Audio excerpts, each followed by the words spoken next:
It's time to get all your Star Wars news in a single file. From Fantha Tracks TV, this is Good Morning Tatooine! Good morning, Tatooine. Indeed, we're back with your weekly recap of everything Star Wars and Lucasfilm. I'm your host, Brian Cameron, and with me, as always, my co-host, Mr. Paul Naylor. Hello, Brian. You had a good week? I've had a very busy week, Paul, so it's good to be back talking Star Wars.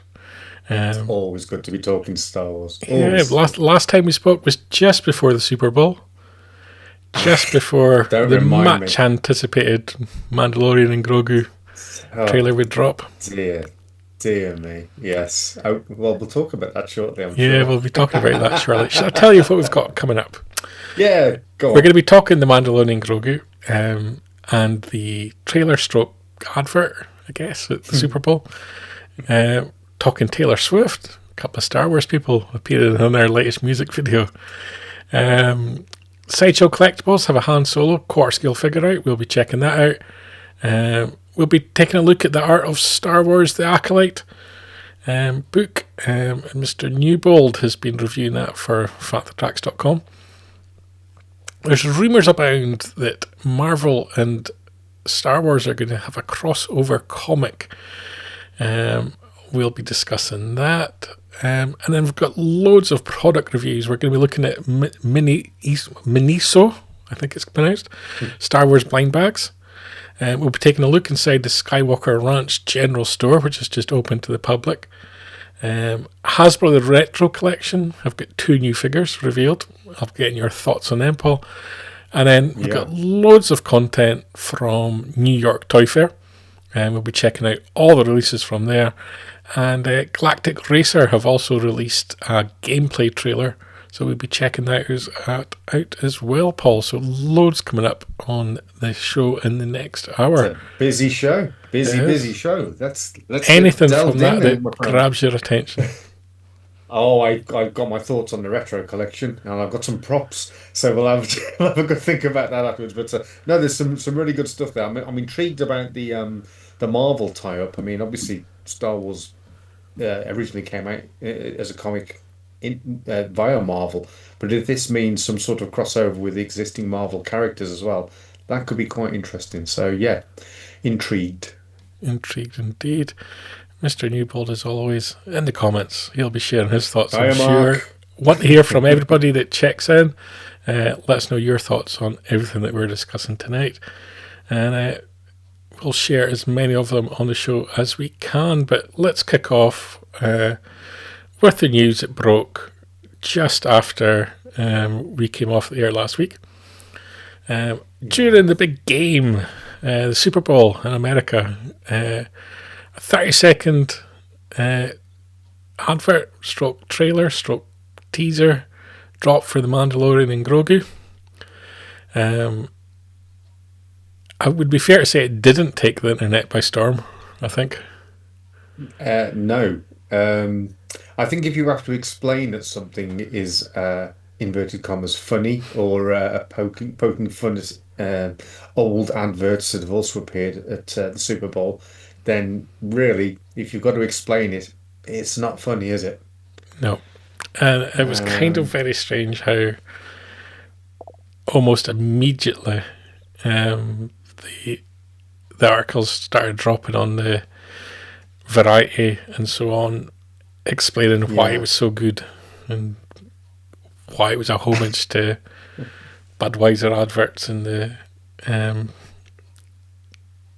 of many a year that aired at the Super Bowl. I don't think it catched on with the majority of the viewing audience. Don't think they cared that it was supposed to be a tribute to the Budweiser horses. Yeah.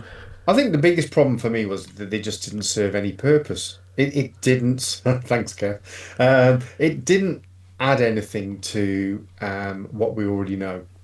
It was nothing like what we expected. I was hoping for maybe a quick 30 seconds of new content that would have then been followed by a trailer the day or 2 days afterwards. And just spread around all over the internet. That's kind of what I thought. I thought we'd get a 30-second tease, and the trailer would drop Monday on Good Morning America or whatever Disney outlet. Yeah, they pleased. And however much money was wasted on that, why are they not ploughing it into the marketing of this film? Yeah, I mean, we are weeks away from this coming out. It's ridiculous. As Sander says, his Budweiser commercials are largely unknown. Exactly. They're a huge part of Europe. Yeah. I knew what they were purely because I had a Clydesdale horse as a child. But beyond that, even I didn't find it. Even I didn't think much of it, to be honest. I didn't find it amusing. I didn't find it entertaining. No. My biggest concern is not that it was a bad trailer spot. That I don't care. It happens. Some trailer spots are great, some aren't. Happened in every Star Wars film. But my concern is that more than anything, this film needs support to find its audience. Massively. And I think that's why people were more upset. More people are more upset, not at the quality of the spot, but at the fact that is that it? How's that supposed to get us excited? Nobody's feeling the excitement. No. Ricky here. It's the first. It wasn't trailer. It was a Super Bowl commercial. Some marketing folk must have thought it was cool to make it appear as such. As a marketing person himself, he's not a fan of cool advertisement. If it doesn't move you to do something, i.e. look forward to watching the movie, I think you nailed it. Yeah, absolutely. Big Kev, and it was embarrassing. Yeah, both of them. Should we check it out before we comment further? If we must, yeah. If we must. Times we choose our path. Other times the path chooses us. Through it all, we keep pushing forward, driven by a deeper purpose, guided by an unseen force. The journey never gets any easier. The bond just gets harder to break. This is the way. Only in theaters and IMAX May 22nd. Do you know what it felt like to me? It almost felt like an homage to Christmas as well. It felt like Santa and his reindeers. If he dropped that weird Christmas week and it was very much clear that this isn't promoting the movie, this is just a bit of fun for Christmas, and we did this in the back lot and it cost us 10 quid to do, you could understand. But the fact that they spent millions on the spot, and then they've gone out there and directed this and produced this specifically for that. As a Star Wars fan, I'm kind of concerned about how good this film's going to be. Yeah. Because of the lack of love that it's being given on prior to its release. Yeah. As Mark makes a good point here as well. It's a Super Bowl ad for the Super Bowl, and as such, it's for a US audience. But the world watched the Super Bowl purely for the halftime ads, so it was a choice. It was a choice. He's such a nice bloke, isn't he? Yes. The adverts here in the UK, there was no Robbie Williams, Felix the Cat advert. We'd like to add. I did predict that. Last time there was some truly awful adverts. But Felix the Cat would have been better than that. I don't know what it was attempting to achieve. It completely missed the mark for me. It desperately needs support, this film, or it's going to crash and burn. And it'll sell a lot of merchandise because people will go, "Oh, Baby Yoda," and buy rubbish. But if it doesn't make a return at the box office, that's a problem. And I know a lot of people are defending it and so on, but my point to this is, if this fails at the box office and Starfighter fails at the box office, where does that place the future of Star Wars films? If you take a TV show and you turn it into a movie and it fails, the next successful TV show won't be turned into a movie. So it has ramifications. That's for certain. And here's always, like I said, it's going to be 2 or 3 bad episodes jammed together. My thought is, and it's the only logical thought at this point, the lack of support this movie's getting. And I know people have shown, but this is when trailers were released for previous movies in the past. And so on and so on. So they shouldn't have promotion at this point. We've just heard and seen nothing about this movie, is my concern. And it needs the support, and it needed a bigger build than it's going to get. It's going to get a rushed promotion in the last few days, and the lead up to it, and I don't know if that's going to be good enough. Well, if Lizzo and Jack Black turn up in it, I'm walking out the theatre. Yeah, that's Grandmaster Sauce disagrees that this movie will fail. I don't necessarily think it's going to fail. I just don't think it's going to perform well enough to get it a second movie. I don't feel that they're going to go back to TV after having done a movie. That's my concern. It's going to have to do north of 500 million. And I don't know where it's going to find the audience. It has a small audience on Disney Plus. And so to take that, an audience of 3.5 million households, and then try and turn that into 100 million people going to see a movie is a very tough ask. Yeah. And as fans, we don't want it to fail. We don't want it to fail. No, and I think that's what causes the upset from people. Is this desire to see Star Wars succeed. We want more content, not less. Yeah. As long as it's good. Yeah.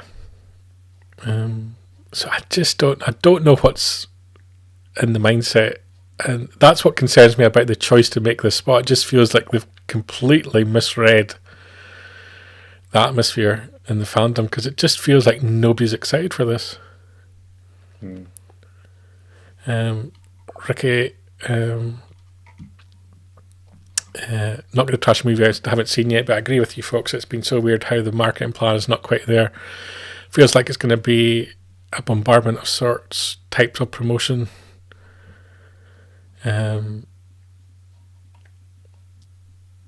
It's just comment here that 2/3 of Starfighter was rewritten and refilmed. Spielberg and crews were sent to shooting location to reshoot the movie last month and this month. Not true. None of that's true. The whole thing, we need it to succeed if we want more Star Wars to succeed. And the problem is, out with the saga films and Rogue One, nothing has succeeded. So if this fails, it could end anything that's not a saga film getting made. Yeah. Well, just realising that this time next week, it will be 2 months till it comes out. And we've seen hardly anything. Yeah. And the only justification for that is if it's gone, everything we could possibly see is spoilerish. Yeah. It just doesn't make sense to me at all. What's so important that it can't be shared? And I've heard rumours that they're going to be going to Naboo. I've heard rumours that it's going to be set on Hoth. You can see that by the snow environments. It has been on the trailer already. That's likely. Yeah. But is that really spoilerish? No, I don't know.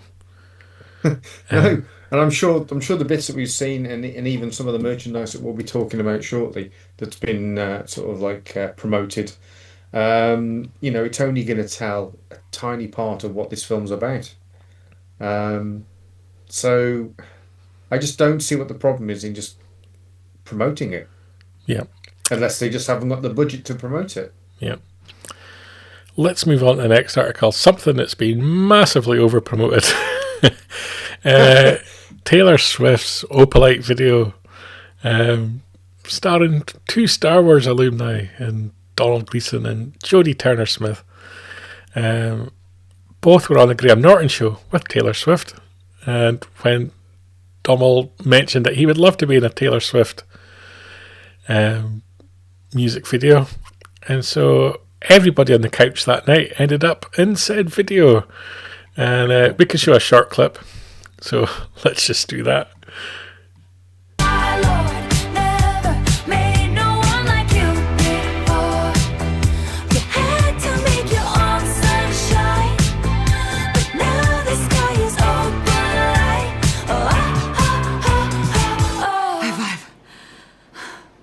You couldn't understand it. We won't show any more because Taylor Swift's litigious and she'll probably sue us. Yeah, it's just it's another one of these weird things that pop up in the Star Wars realm. Taylor Swift achieving great things commercially and all the work that she does. If you love her kind of music, then you'll probably love this music with a very 1980s theme to it. Any thoughts, Paul? My daughter is a huge fan of Taylor Swift, so I'm sure she knows more about this than I ever will.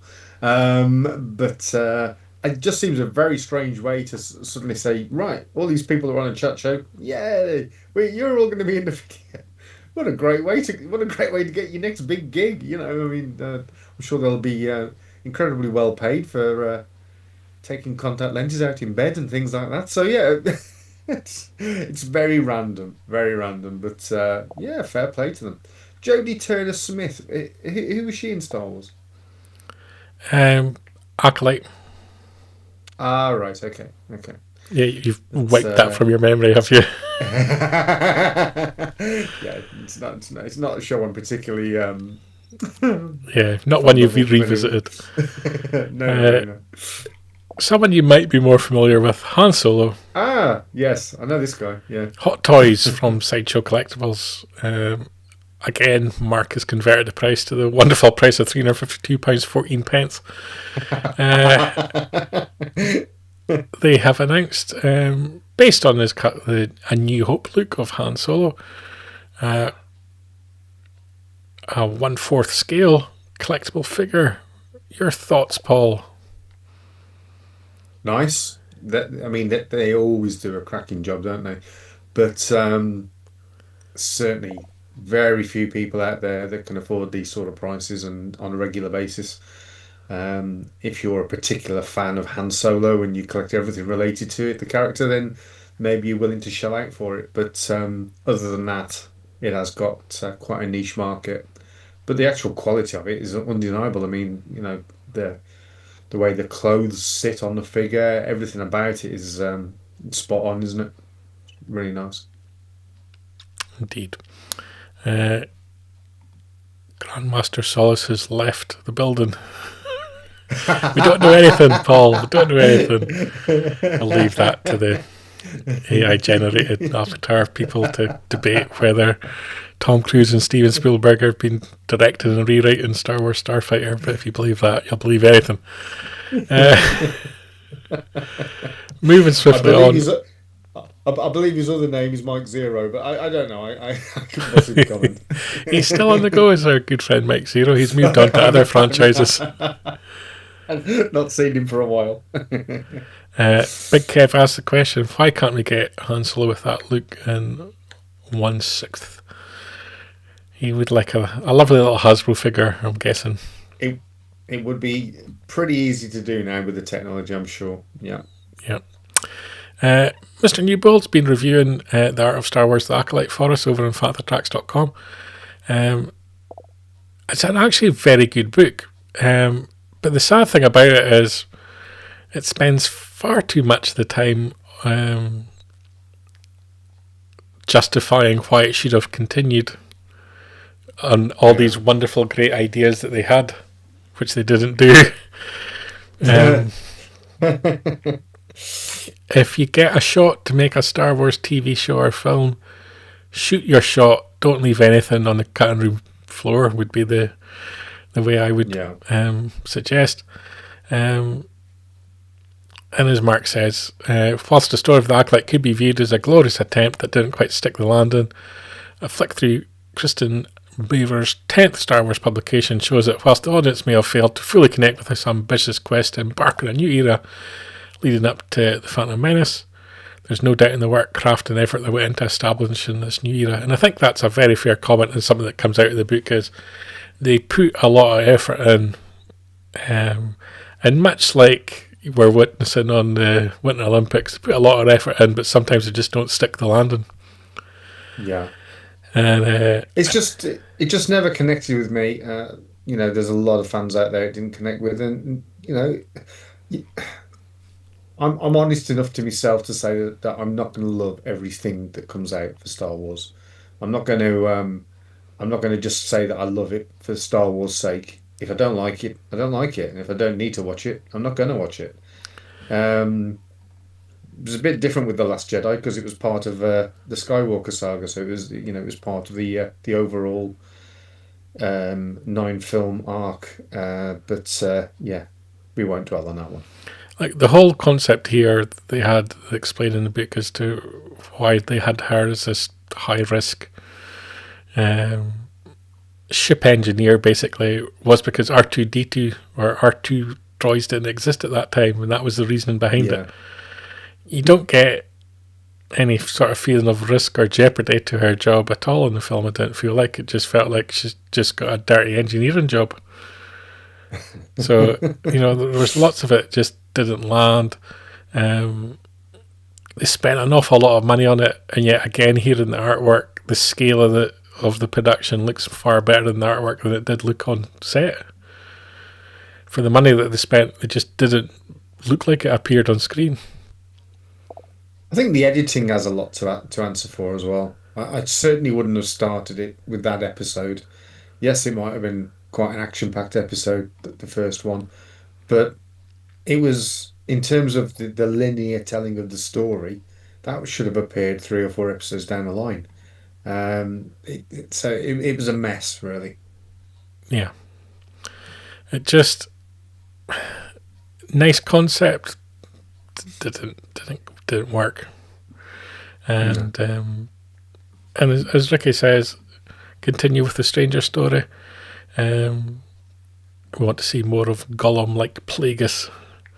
And I think that's the sad thing, is like in the last 30 seconds of the series, they probably delivered the show that everybody wanted and everybody maybe expected. Was a younger Yoda, Plagueis in there as a big bad. And it's a harsh lesson, really. Don't tease us with what we want. Yeah. Give us what we want. Yeah, absolutely. 100%. Yeah. So, yeah, it's very much an interesting read. But the angle of it, the justifying why it was great, didn't wash for me. And this doesn't wash for me either. A rumour that I came across on, I think it was comicbook.com this week, which just filled me with absolute dread. Is this idea that following on from having published Fantastic Four versus Planet of the Apes, that Marvel are going to do another crossover with their licenses, and it's going to be a full-blown crossover from Star Wars to Marvel Comics, and it's going to be headlined by Mark Millar, returning for his first Marvel Comics project in a very long time, and he's very much a celebrated comic book writer, but a Star Wars Avengers comic or something like that, why? Who wants to see a story about Darth Vader and Superman? Leave that to fandom, to people that like making their own comics and their own AI generated slop. I mean, obviously that's DC rather than Marvel, but I mean, that's been hinted at over the years, hasn't it? Batman versus Darth Vader, I think there was some CGI or some TV series or something that happened with that. Certainly I found something on the internet ages ago. It's just I've got no words for it, really. It's not something that I'll be anticipating. It beggars belief to me that this is even in their mind of something to do. Well, you're an avid comic collector, and it's not something that interests you at all. No, burn it. Yeah. Burn it. Is the right answer. I just can't comprehend why you would want to do it. Can't comprehend it. No. I also don't comprehend blind bags. Why would you buy something you don't know what's inside it? Yeah. Explain to me, Mr. Naylor. You're doing some great segues this week. I'll give you I that. know. Yeah, there was I think a lot of the Muppet Show blind bags that came out the other year, and people were basically trying to coach people online to work out what was in the bag because you could feel certain things within it, and you'd know which one you were getting. So maybe people, well, they're not going to be able to do the same with this. I mean, talk about a lesson in repaints. There we go. we got loads of stuff going there. But they're kind of cute, but you know, I don't know. It's just another license. All I can suggest is if you went in there and you wanted to get the Boba Fett, understandable, looks kind of cute, and you ended up with C-3PO, I'd be miffed. It's kind of almost like a Lego spoof as well, isn't it? Yeah. Certainly the bodies on 3PO and Boba Fett. Not so much these guys, but yeah. I mean, put it this way: if you have to write the word Luke on it, what does that tell you? Yeah. Oh, that's Luke, is it? Yeah. Don't know. Not for me. So we'll move swiftly No. on. Somewhere where I could see myself spending a ridiculous amount of money on things that I don't need. Skywalker Ranch General Store has opened to the public at the Presidio next to the Lucasfilm offices. And Nice. it's kind of cool, to be honest. It's the only way to describe it. Lots of Skywalker Ranch branded merch. Skywalker Vineyard wines. And olive oils, I think they do as well. Yeah. Labubu type wampas. That's a tauntaun. That's a tauntaun, I think. Oh, it's a Yeah. wampa in hand, is it not? Is it? I think it might be a tauntaun, but I think could it's be a wrong. tauntaun behind them. But I'm going with that's a wampa. Oh, okay. I could be wrong. But Flannel yes, shirts, I could see- surely. yeah. Baseball caps. Yeah, nice stuff. Definitely very interesting and where you could spend a lot of money, Paul, I think. It looks like Next used to look back in the day. Yeah. And it is. We know that guy. It is Ricky, indeed. I'm self-reporting. And as Mark says, another great reason to visit the West Coast. So definitely, you can go see the Yoda fountain. You can go to a shop now and buy some weird and wonderful Skywalker Ranch merch. Yeah. And But you'd always remember that. You know, that would be Yeah. an absolutely memorable visit. and as Ricky points out, you know, they had a store at the actual ranch, but obviously that's for invited guests and people who are working at the ranch. So access to it was very, very exclusive. So this is like having access to this stuff. It's a big, big thing. Is there any chance that this will become an online thing as well? Will you be able to order stuff online? I don't think so. No. I suspect, and I don't know, that it may evolve to include some of the George Lucas Museum content or Yes, product. yeah. And vice versa. Mm-hmm. Yeah. Because obviously Skywalker Ranch is still George's. Yeah. Yeah. So I can see that being evolving. It kind of makes sense for it to be next to Lucasfilm offices because it's a bit, without offending them, it's a bit like Mecca for Star Wars fans is to sort of go and visit. And but it must also be an annoyance and a hindrance to Lucasfilm that people are wanting to go to the office. But if you give them a store, it gives them something to do when they're there getting their photos taken with at the Yoda fountain. Yeah. I mean, we have talked in the past about possibly doing a trip that goes all the way down that coast, taking in the various delights that are Star Wars related. So I'm sure that would factor in it. Yeah. So he points out the Skywalker Vineyards wine is available online. I don't think Right. worldwide, obviously, because of the nature of the product, but Yeah. definitely available online. So, and some really nice packaging for the wine as well. Yeah. Very attractive stuff.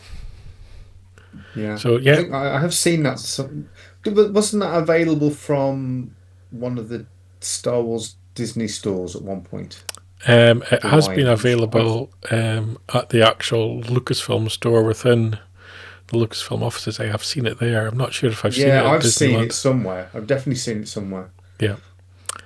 So thanks for looking for that, because that was a really nice insight into the new store, which I brilliant. hadn't even heard was happening until I saw the article. So yeah, very cool indeed. Yeah. Last week we were talking Galactic Racer and how we can't base a trailer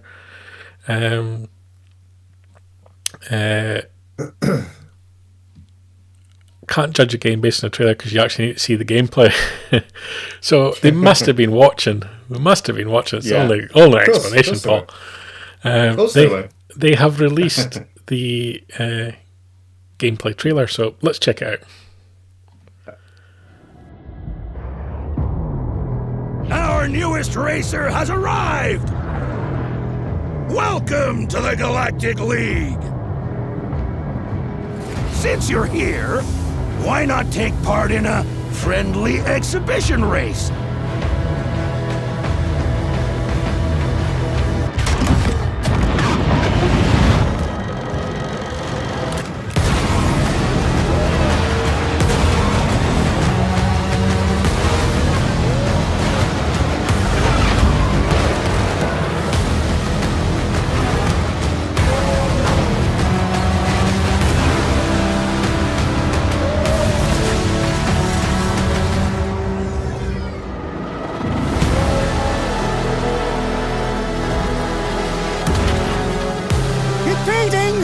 Impeding! If they weren't holding me back right now, I'd have you frozen in carbonite!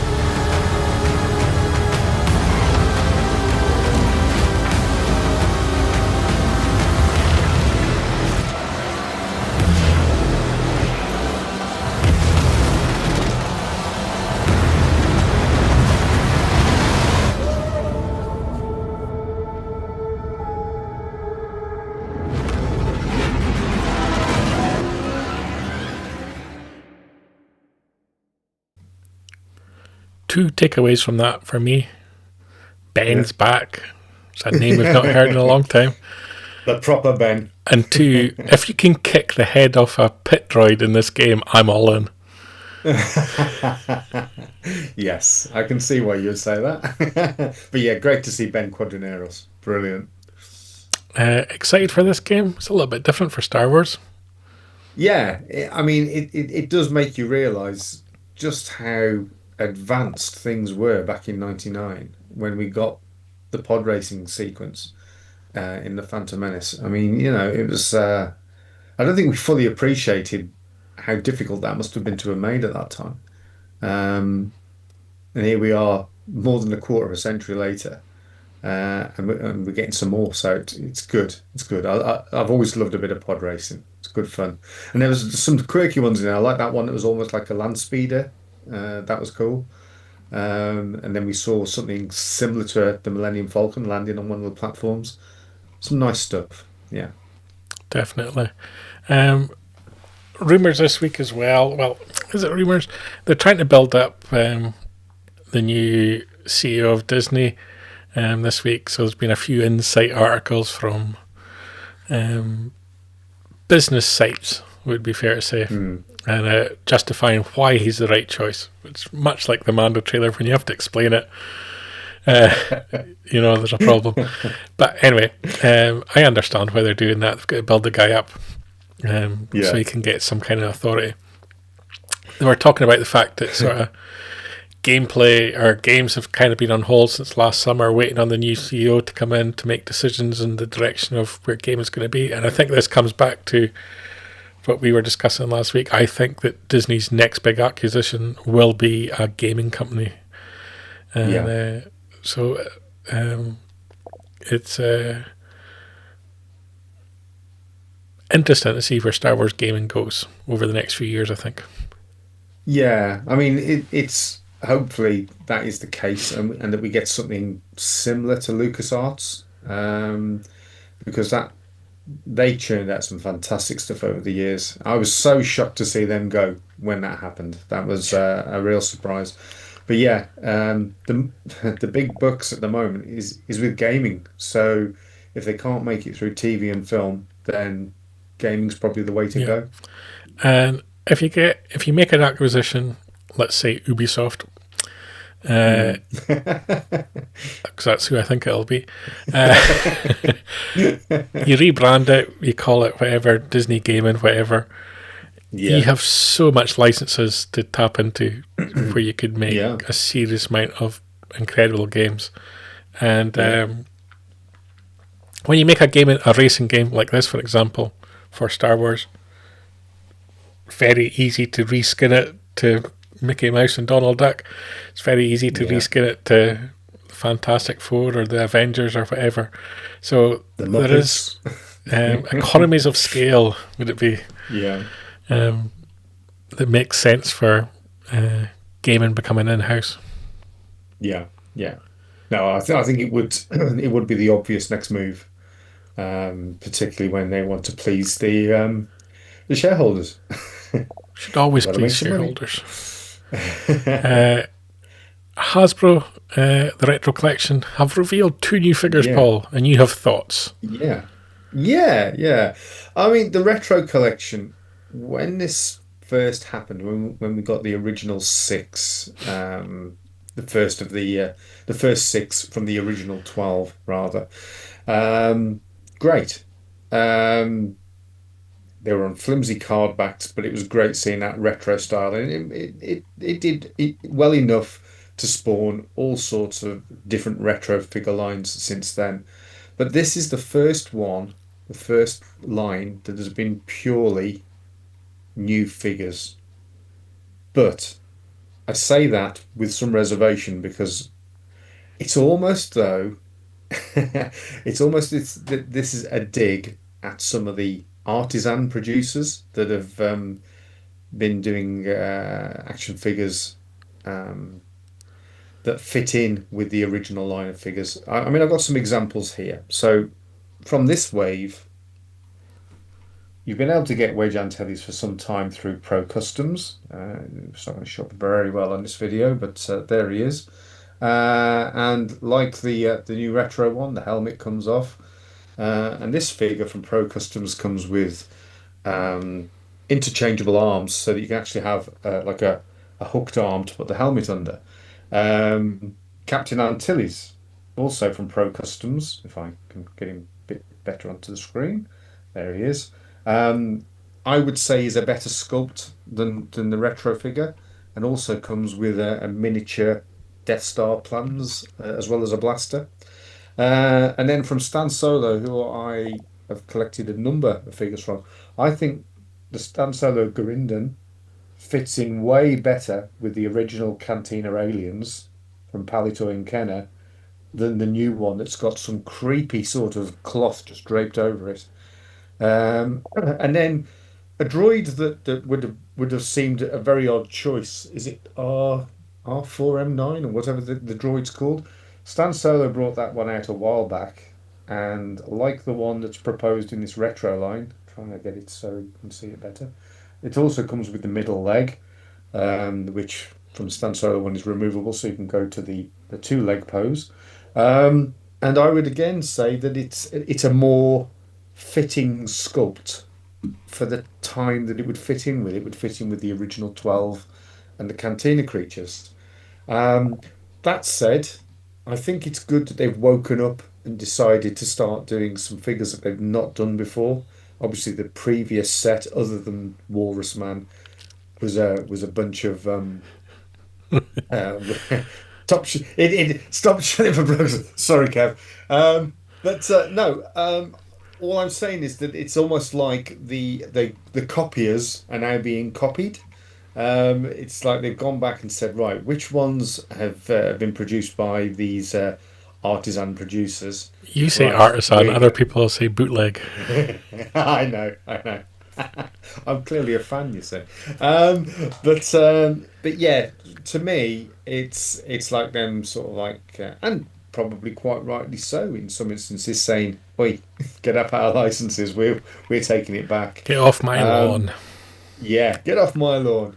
But it's nice to see them. CZ3, I think, was a great choice, and I think they've done a great job of that.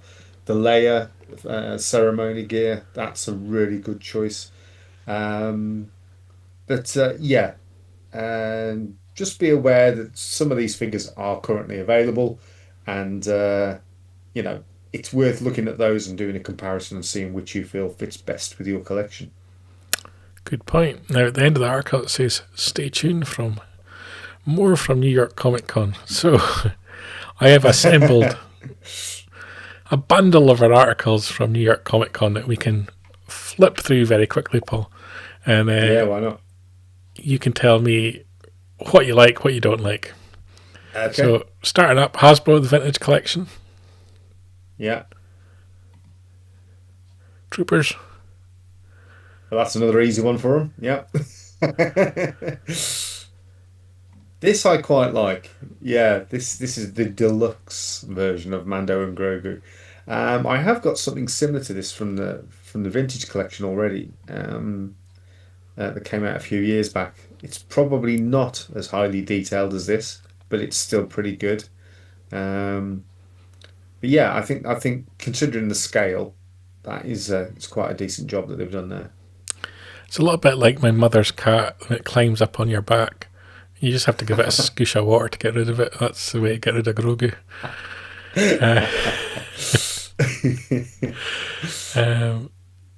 This is quite nice. The price may be a little bit prohibitive, but as collectors will know, there's if you wait long enough for the price to come down, sometimes you're rewarded. The Armourer set has just dropped to £30 in the UK from various sources. So people that paid full shilling for that be a bit miffed. The AT-AT driver, and apparently this is a what do they call it? Remnant AT-AT driver. Why on earth they call it that? It doesn't look any different to the standard AT-AT driver to me. But still, well, they're basically where you're at with the Mandalorian is that they're going to refer to. They did kind of in the TV show, but they're going to be more clear in the movie. Is that it's going to be referred to as the Imperial Remnants. Yeah, yeah. I mean, there's a snow really washes. There's a snow trooper that's coming out that's basically the same as a standard snow trooper, but they've taken the bit of material off the front of the helmet. This is a good choice. The IG-11 Marshall figure from the Mandalorian. That's a nice choice. But then again, did that dumb down the IG-11 character too much? I'm not sure. Yeah. I'm not sure, Kev. I just think that the quality of some of the retro figures is a little bit questionable. Certainly the last box where the arms on the Rebel fleet troopers, they were sort of splayed out in a really weird way.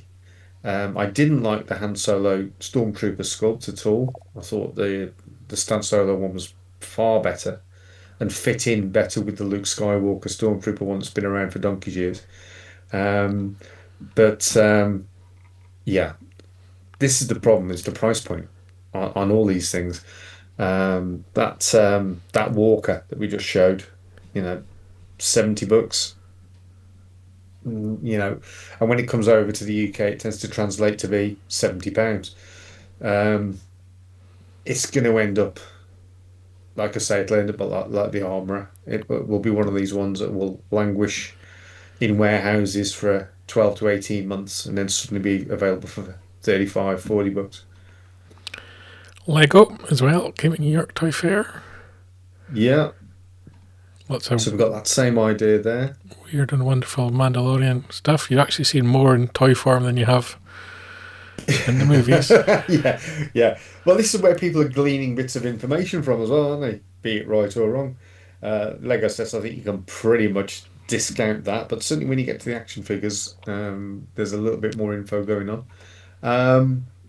But yeah, Lego for me is a bit of a tricky one. I always find it way too expensive for what it is. Even with the smart bricks. Don't start with the smart bricks. So there's lots. Basically, we know they're going on a snow planet. Presume Hoth. Then you've got the Anzillians as well. Yeah. Who have their own starship. How exciting. Is that that's not the Razor Crest, is it? No. No, that's the Anzillian starship. Yeah. You've got little Grogu with his little medallion. Nice. Yeah. A little weird looking. And these, I've never understood brick these. Heads. I mean, they're just awful. That's me. They just, no. Disney Store. Yeah. So we've got the BD droids.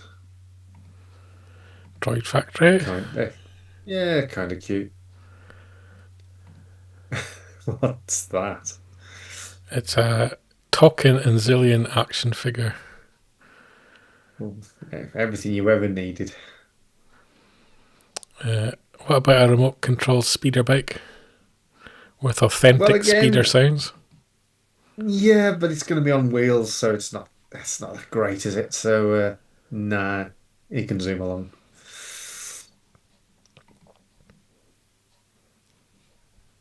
Lots of people with thoughts on Lego.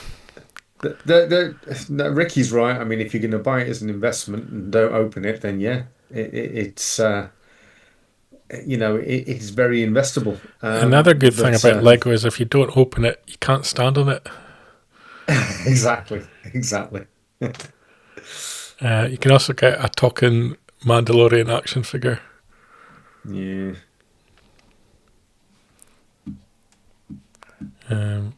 Mark says the BD droids are great fun. Look forward to seeing them waddle around in the background.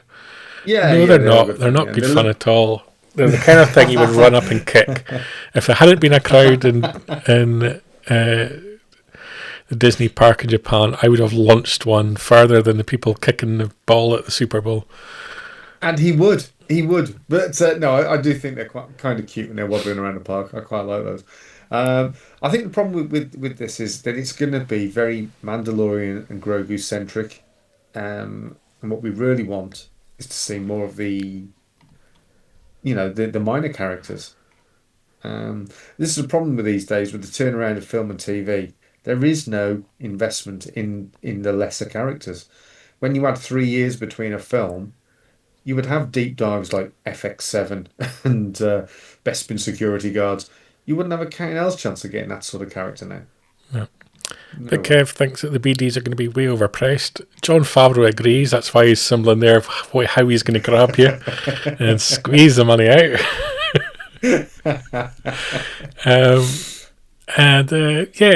They did a most wanted global campaign launch, which is going to be the marketing phrase used for the Mandalorian Grogu.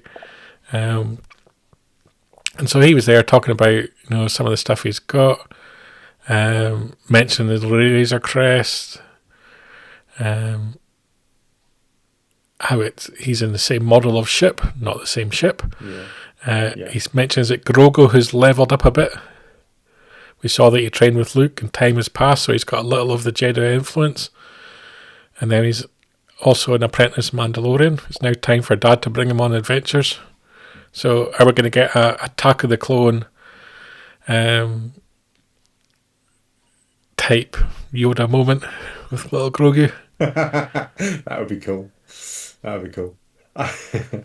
would hope that we're going to get some sort of handover as well from Luke back to Mando. So I'd like to see Luke in the film.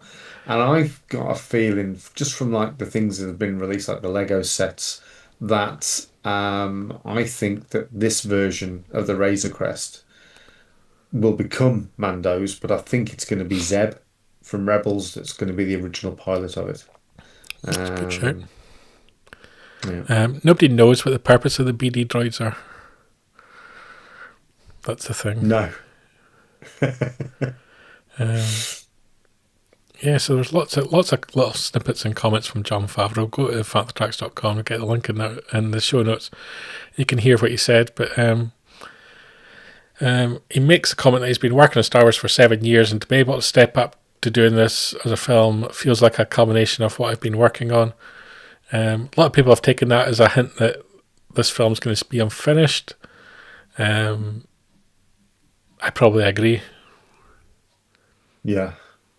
Yeah. There's also been talk that this is the end of the Mandoverse. Feels like it. It does. But of course, they've got big plans for Gina Carano's character, so we're waiting on to hear what those plans are. Of course they have. Grogu's returning for Yoda's lightsaber that Luke is still stashing away. Yeah, that was kind of cruel of Luke to not give him one. But what was the point in tempting him with a lightsaber? As part of the Jedi training not to build your own lightsaber anyway. Get with the program, Luke. Like what kind of Epstein Island type behaviour is that anyway? Where you're saying to Grogu, "Ooh, come get a lightsaber you can kill people with." You little junior that can't even talk yet. It's like, come on. What's wrong with you, Luke? You're sick. Oh dear. Colonel Ward. The Black series. Yeah, Colonel Ward. Was this the first time we learned what the character's name was? No. No? No. Okay. But, the fact that Sigourney Weaver's in Star Wars is amazing anyway, but again, I suspect that she's not going to be in it as much she's as not in it very much. She only filmed for 2-3 weeks. Yeah. And again, we've got the Remnant AT-AT driver. And the white boxes that are the launch boxes for this, they were first done when The Mandalorian came out at the Series 1. There were a few characters from The Mandalorian, and then there was some other stuff in there as well, from The Rise of Skywalker, I think it was, or it might have been The Last Jedi. And they became quite collectible, so obviously that's what they're hinting at, for people to get out there and go and buy the white boxes as well as the black boxes. But yeah, some decent looking figures in here, but I'm kind of getting a bit tired of all these different variations of troopers that they come up with. It's getting a little bit, okay, here we go. Good for troop building if you're a collector and you're into that kind of thing, but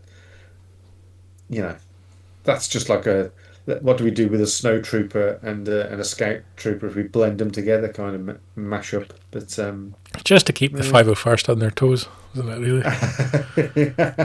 Well, there is that, yeah. And then you've got the Mandalorian and Grogu. Yeah. Personally, I would have liked to have just seen Grogu in a pack himself. Well, I have got one of those from the Black Series when they released him on his own when he first came out as Baby Yoda, or the Child, I think it was called. And it's tiny. Yeah. Mr. Newbold likes white boxes. It's like 2019 again. I just like seeing plastic. After all the harping they did about saving the world. Yeah, exactly. Yeah. Ray-Bans with a Imperial logo in the corner, impeding your eyesight. I had some Star Wars sunglasses and I sold them. Yeah, you can get a Kylo Ren one. They certainly weren't Ray-Bans, the ones I had. A Master Yoda one. Is Master Yoda there? Do you know what? Just put a pair of sunglasses on. Yeah, just put a Star Wars t-shirt on. Yeah, bit much. Yeah. As Ricky says, yes, we're on our toes.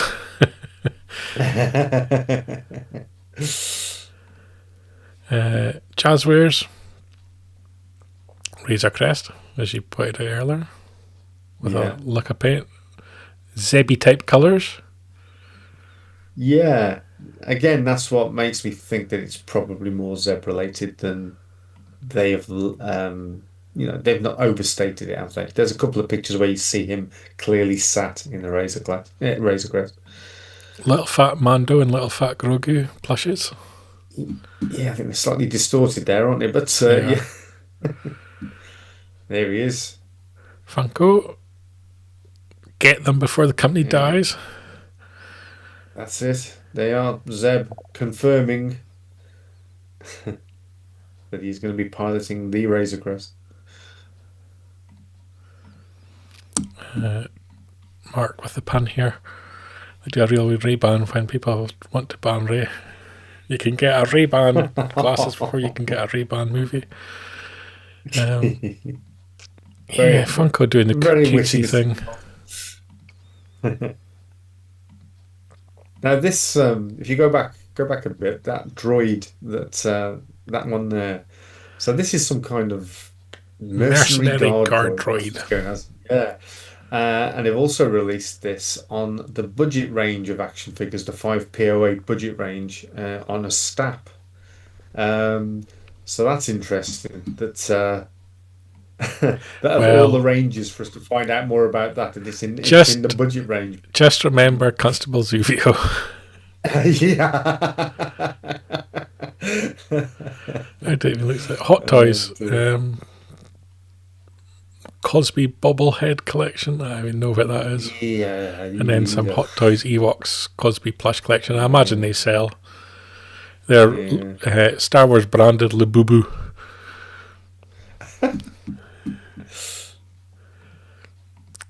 What else have we got coming out in New York? Loungefly. Valentine's Day's passed, so yeah, that's gone. It looks alright. Yeah. It's nice enough. Yeah, inoffensive, expensive. Jazzwares Micro Galaxy Squadron. Yeah, these are always very nice. Authentic lights and sounds. What makes the lights and sounds authentic? The lights and the sound. No, but what makes the lights authentic as opposed to just a light? That's the question I would ask Jazzwares. It goes with what you see in the film, Brian. You know, it's authentic. Just prove it. Before you start making advertisement claims that the lights are authentic, I want proof that they're authentic. Are they an exact colour match to the lights that I see in the film? I'm willing to bet they're not. Anyone in the comments there who has, what do they call it, a spectrograph? Is that how you measure light? Check these out. See if they are the authentic colour. Oh dear. Interesting. Those blind boxes are good. Yeah. I was going to say, Mark's kind of obsessed with these little vehicle things. Yeah. And last from New York Toy Fair, Just Play.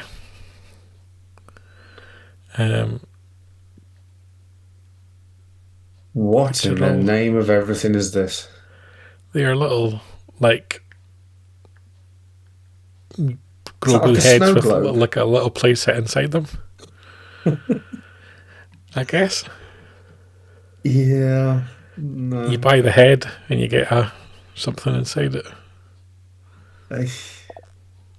No, not for me. Coming to a B&M store near you. Original X-Wing 78 also had an authentic licensed sound. Enough said. Is that the sound that went Mr. Newbold said more Toy Fair galleries are being added all the time, so keep checking the site. So that's kind of our coverage so far in New York Comic Con. Keep looking for more and more. We'll be drip feeding it out all this week. Lots coming out of the show. And we're less than 100 days to the movie. Will we get a trailer this week? We better. I think I mistakenly said we were 2 months away. We're 3 months away, obviously. But 3 months before, the first Star Wars film in the cinema for, 7 years? You know, you'd think there would be a little bit more pomp and ceremony going on about it. You would feel like there should be some kind of program, like all this announcements at New York Toy Fair, where's the corresponding videos and articles on StarWars.com pushing it? Yeah. And I get that Lucasfilm, they collect the license fees from these companies, so they're not obligated to promote these things, but this is all helping to promote your movie. And you look back at the likes of Force Awakens and had sort of 8 big commercial partners from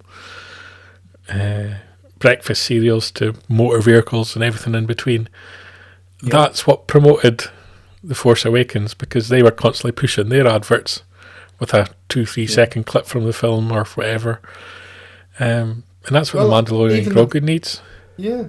Even the promotion for the re-releases back in 97 for the 20th anniversary, the marketing for that was incredible. Yeah. And that was for re-releases. But even if you had like members of the cast revealing these on little videos on StarWars.com like they used to do, but the problem is you've got a cast who are effectively voiceovers actors. Yeah. You're probably going to struggle. They probably don't have in their contract for them to turn up to anything. Pretty much everybody's wearing a mask. Yeah. Or CGI. I don't understand what they're doing. And it bothers me, not so much from this film, because I'm not excited for this film, and I don't think there's much you can do now to get me excited for it. But it bothers me as to the impact it has on the rest of the franchise. Yeah. Well, it's going to be released the weekend that I'm returning from holiday, and I'm in no rush to wash my holiday clothes. Maybe they know something about this film that we don't, and they aren't wasting money promoting it. Do you mean they think it's not worth promoting, Kev?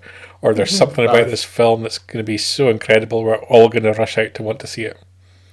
No, I think what you said first of all was correct. And as Mark points out, no insider will be on the shelves to help push the film either. There's no Star Wars show.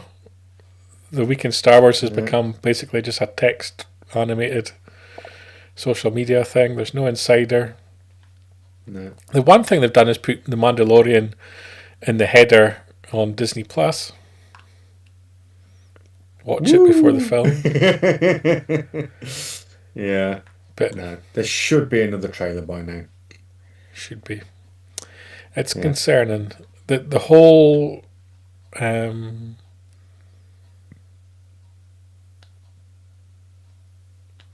don't know how I want to word it. The whole atmosphere around Star Wars at the moment gives the impression Star Wars is no longer special. If you go into like toy shops in the UK, if you go somewhere like Smith's Toy Shop, for example, I was in there the other month getting something for my niece, and I thought, I'll go and check out the Star Wars stuff. Couldn't find hardly anything. There was not a section, nothing, not even a slither. There was just like a few random bits dotted around. It was woeful. So it's almost like, it kind of feels like we're on the verge of 1985 all over again, unless they really pull their fingers out and do something significant to rally the troops and get people interested again. Yeah, I agree with you. I miss the Star Wars show. Not so much that I enjoyed the Star Wars show. I thought it was incredibly cheesily done. But it created a focus every week where they had to have someone or something to push and promote, and so it focused the marketing of things. Just I now enjoyed it just it in seems the to be early a days. complete disconnect, and I just think that the 30-second spot of the Super Bowl just marked what a disconnect there is, and that they would spend millions on that and achieve nothing but negativity, because the whole response to it was, why am I not excited about this film? It made a joke out of Star Wars, didn't it? It was completely negative. There was no positive press that came out of that. As Paul points out, I didn't actually really think this is the first Star Wars movie without the Star Wars show pushing content. Willing to blow $10 million a Super Bowl spot, but no money for a current 10-minute weekly This Week in Star Wars. I totally agree. Yeah.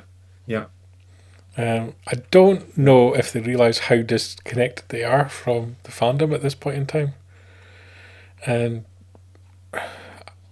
they have the Disney Plus numbers. They know there was 3.5 million households watching The Mandalorian, and that was a success as a Disney Plus show. Out of 130 million households, a tiny percentage of people on their own subscription platform watched it, and that was considered a success for the platform. But then to take that and convert that into 100 million people to go and see the film in order to make $1 billion. Yeah. Because $1 billion is what you need to make serious money at something to justify making more. 500 million is going to break you even by the time you add in the marketing spend. Well, if they do spend anything on marketing. Yeah. But those Disney Plus figures that you're quoting, that's global. Yes. Yeah. I'm surprised at how few that is globally. Streaming is so complicated that you can achieve massive success on a streaming service with 2-3 million viewers. Anything between 1 and 3 million viewers can be viewed as a success on a streaming platform, whether it's Disney Plus or Netflix, which is a tiny percentage of their subscriber base. Yeah. So but when you convert that to what number of people who would watch something on terrestrial TV or even cable, anything below 10 million would have seen the film. Would have seen the show probably cancelled. Yeah. Now they're for example, they're making new Stargate. They've just announced they're going to be making new Stargate series for Amazon. Yeah. It was constantly at risk of getting cancelled for a long time when it was on the air, and indeed it did. It jumped channels 2-3 times, I think, and it was hitting 10 million, and it makes serious money worldwide in residuals now. Ridiculous money, crazy money, but it was at risk of getting cancelled at the time. If it did 10 million viewers on Amazon would be calling this the greatest success of the century. 2 million would be a success on Amazon at this point in time. Well, how does the viewing figures for something like The Mandalorian on Disney Plus, how does that compare with like some of the Marvel TV shows? That's what I mean. It is at the top end of a successful Disney Plus show. Right. But to take a successful Disney Plus show and make it mainstream, which you need to for a movie, you're going from 3 million households to a need to get to 100 million people. It's not achievable without a marketing program to make people aware of what this is. If I went and asked the next 10 people I met in the street, have you heard of The Mandalorian? I can guarantee you that 80-90% of the people wouldn't have. Yeah. Depending on the age. Paul makes point. They've placed their bets on content creators getting the word out, so it's going to be interesting to see how it does work. I kind of agree with that as well, and Disney use content creators so much, but it's people who aren't interested in their product. And I wish that the Disney, instead of measuring how many viewers these people's content get, is how many does that turn into an actual consumer? Because they enlist the weirdest of content creators to push their product and attend their premieres who have no interest in the end product. Well, we've experienced that at shows over the years as well, haven't we? Where people are suddenly thrust into the limelight as content creators, and you think they've got no interest in this at all. The only interest they've got in is getting their name out there rather than actually covering the subject matter.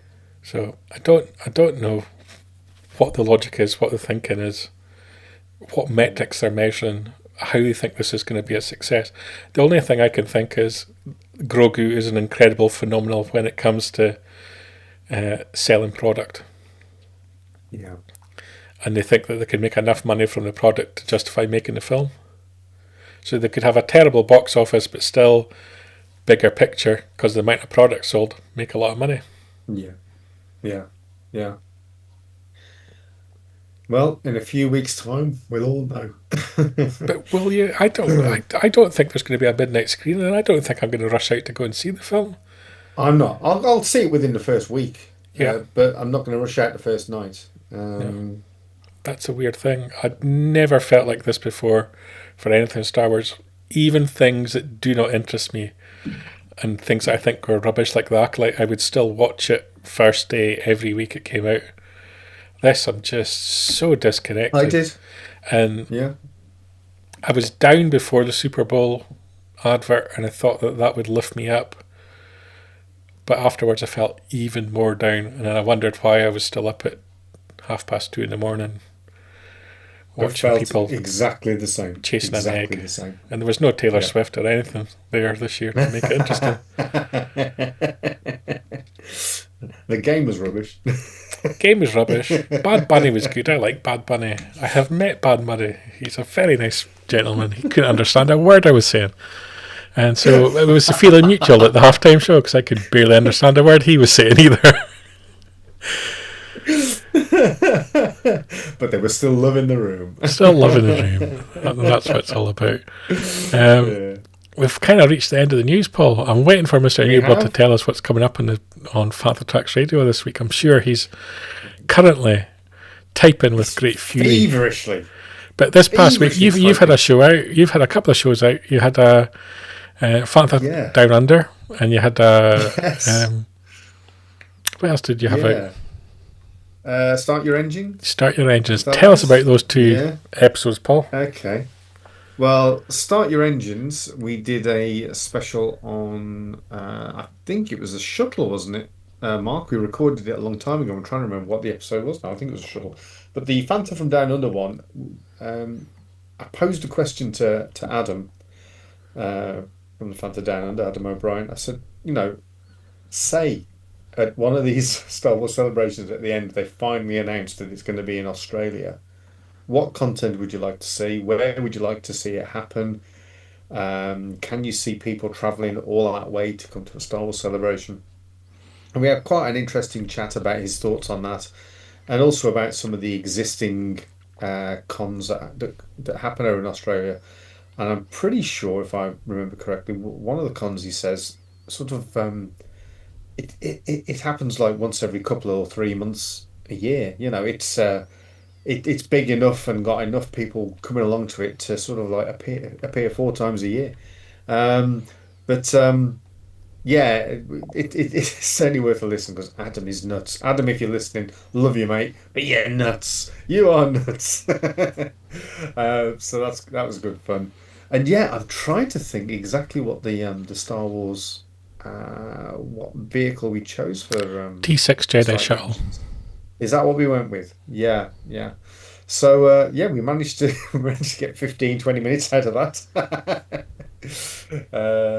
But I'm sure, as you can appreciate... Oh, Brian, I listened to the episode that you were on the collecting track. I was on collecting as well. tracks. That was really good. I mean, it's a long show. It was like a 3-hour show, 4 hours. Yeah, luckily I only had to appear in my segment, It was a crazy runtime, but no, I listened. It's a proper deep dive into collecting. Yeah, and Richard Hutchinson does a cracking job on there, and the rest of the team that were with him. But it was brilliant. Loved it. If you're tuning in to Father Tracks Radio, search for it on your podcatcher of choice. Tuesday there'll be a new episode of Making Tracks, number 251, which I still haven't been invited on. You can also check out some of our Star Wars Podcast Day episodes that we released last week. 7 episodes in all, 1 from each of our shows. So, lots to check into as well. And possibly a new collecting tracks this coming Friday as well. So, lots to check out there. Will that be another 4-hour epic? It will be. Knowing Rich, because he is a master at going into detail on these things, and so it's a fascinating, educational is what it is every episode. Yeah, no, it was brilliant. It was a long listen, but it was a good listen. Yeah. But I would recommend that one. I think Mark's nodded off, hasn't he? No, he's there. He's chatting away in the comments. I just haven't brought them on air. I was reading them off. That's us for this week, Paul. We won't be live next Sunday, but we will have an episode out next Sunday. I'm going to be at Capital Sci-Fi in Edinburgh, so if you're heading along to that show, say hello. and I'll be on the train back home just at the time that the show's on. So I'm very much looking forward to that. Peggy the dog from Deadpool's going to be there. Yeah, and he's basically being promoted as the best guest, which I think is a bit random. There are some good guests worth going on to see. Very nice. Well, raising money for the Children's Hospice, Chaz, which is a phenomenal charity here in Scotland as well. So full credit to the team there. I'm looking forward to it. Couple of days, first show of the year, and excited to be there. And I think after that I'll be Aberdeen Comic Con for me in March. Sounds good. I'm gonna have to come along to. I went to one at Edinburgh a while back, which was really good, and that was down by the airport. So that was a good event. That was about 2-3 years ago. With Jonathan Hipkiss from Fanta as well. So yeah, I need to get back up to Scotland. But as you will testify, it's quite a distance. It is. We got the first sunshine in 3 weeks this week. And we had 21 days with no sunshine and constant rain. So that was exciting. The sun came out and we all stood outside and pointed at it. Like living in Total Recall, isn't it? It is. And on that bombshell, it's a good night from me. And it's a good night from him. Bye. Keep up to date with the latest Star Wars news each and every day on FanthaTracks.com. You can also find us on Twitter, Facebook, Instagram, TikTok, Tumblr, and Pinterest at FanthaTracks. And be sure to like, comment, subscribe, and follow FanthaTracks TV to be alerted to new content and to be a part of our live shows.